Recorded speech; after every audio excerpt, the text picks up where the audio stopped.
Mga kapatid, talakayin po natin itong ginagawang pangangaral ni Eli Soriano, na sabi niya yung iglesia ng Diyos daw na itayo na yan ng Diyos noon pa, nung una, 2,000 years, sabi niya. 2,000 years ago na itayo na yung iglesia ng Diyos eh. Sabi niya, hindi na tayo kailangan magtayo ng iglesia. Nandyan na yung iglesia, aanib na lang tayo, we should affiliate, sabi niya. Aanib daw na lang ngayon.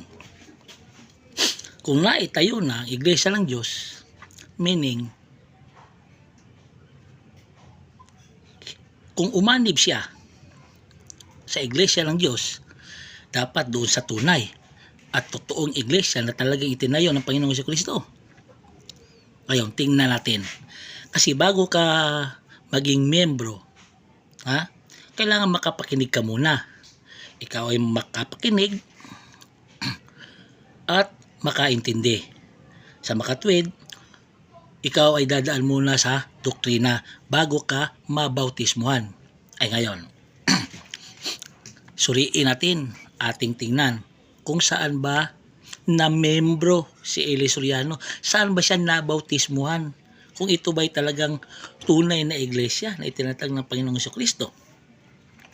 Ang sabi rito, Eli Soriano baptized on April 7, 1964 at the age of 17.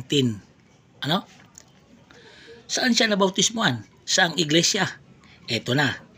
Iglesia ng Diyos kay Kristo Jesus, haligi at suhay ng katotohanan. Haba? Nakita nyo na? Yang dala-dala niya, iglesia lang ng Diyos eh. Bakit dito siya nabautismuhan? Anong klaseng iglesia ito? Ito ba yung tunay na iglesia na sinasabi niyang inaniban niya? Ito ba yung iglesia na yun? Abay, mukhang alayo yata. Mukhang hindi yata makatotohanan.